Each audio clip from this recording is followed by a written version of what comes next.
انسان پڑھے گا تو اس گھر میں شیطان داخل نہیں ہوگا۔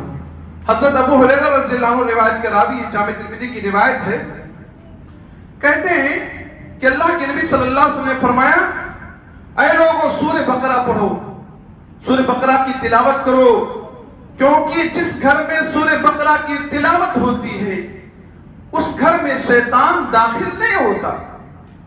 آپ کہتے ہیں ہمارے گھر میں آسیب ہے، شیطانی معاملہ ہے، میرے بھائی قرآن مجید آپ پڑھیں گے اس گھر میں شیطان کی انٹری نہیں ہوگی، داخلہ نہیں ہوگا، نو انٹری ہو جائے گی اس کے لیے۔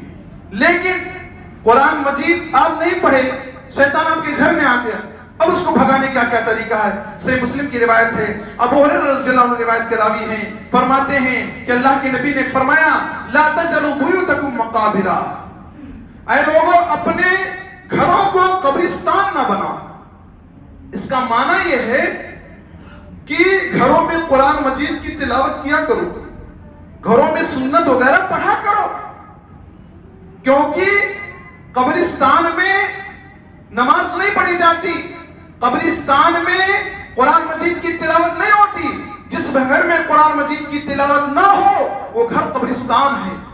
گھر کا نام آپ کچھ رکھتے ہیں، حاضہ من فضلے رکھتے ہیں، کچھ اور کہتے ہیں، لیکن میرے معزز مسلمان بھائیوں جس گھر میں قرآن مجید کی تلاوت نہیں ہوگی، جس گھر میں سنت نہ پڑھی جائے، ایسا گھر قبرستان ہے۔ نبی نے فرمایا اپنے گھروں کو قبرستان نہ بناؤ، فإن الشیطان ينفر من البيت الذي تقرأ فيه سورة البقرہ، شیطان اس گھر سے بھاگ جاتا ہے جس گھر میں سورہ بقرہ کی تلاوت ہوتی ہے۔ آپ کے گھر میں شیطان چلا بھی گیا، لیکن اگر سورہ بقرہ کی تلاوت آپ نے شروع کر دیا تو وہاں سے ایگزٹ مارے گا، بھاگ جائے گا، وہاں رکنے والا وہ شیطان نہیں۔ صحیح مسلم کی روایت۔